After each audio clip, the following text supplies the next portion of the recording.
नमस्ते दोस्तों। एक क्विज है, पहेली। आपकी जिंदगी का सबसे इंपॉर्टेंट डॉक्यूमेंट क्या है? आपने बहुत से डॉक्यूमेंट्स में डील किया होगा, बहुत सारे कागजात आप व्यवहार में लाते हैं। सबसे इंपॉर्टेंट क्या है? एक छोटा सा क्लू देता हूं, जिंदगी के साथ भी, जिंदगी के बाद भी।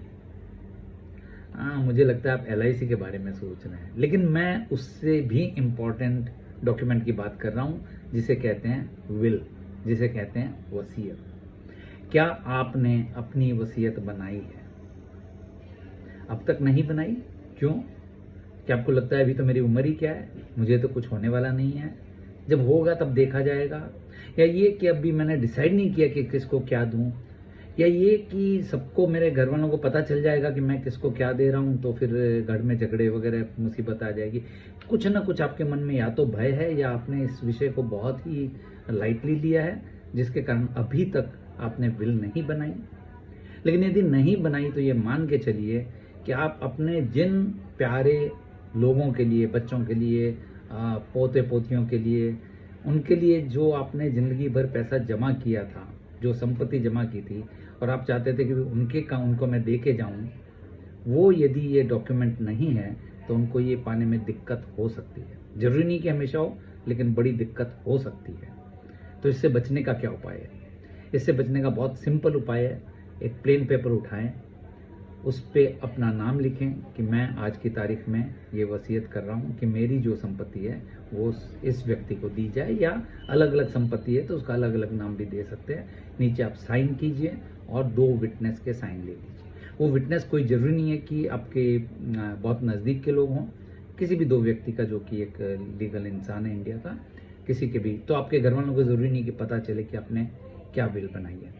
इस विल को आप चाहे जितनी बार बदल सकते हैं, और जो लेटेस्ट विल होगी वही आपकी वैलिड होगी। तो आपको उसी की चिंता करनी है। बाकी ये चिंता नहीं करनी है कि मैंने अभी डिसाइड नहीं किया। तो एक बार किसी एक व्यक्ति के नाम पे सारा लिख दीजिए, बाद में चेंज कर लीजिएगा जब आपने डिसाइड किया। तो पहली बात तो ये की है। दूसरी बात, लोगों को लगता है प्लेन पेपर पे है तो वैलिड है कि नहीं। एब्सोल्युटली वैलिड है।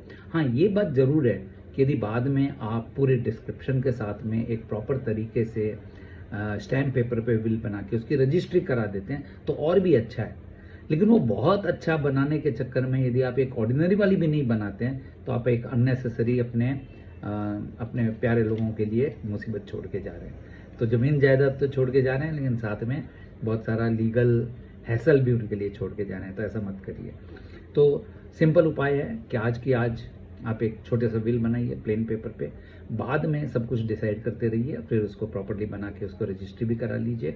लेकिन तब तक के लिए एटलीस्ट ये काम आएगी, एक वैलिड डॉक्यूमेंट है।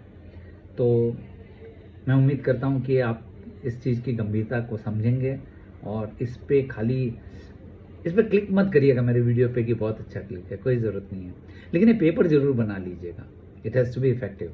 तो ये ज़रूर बना लीजिए, मुझे बहुत खुशी होगी कि मैंने जो एक एफर्ट किया है वो किसी के काम आ सका।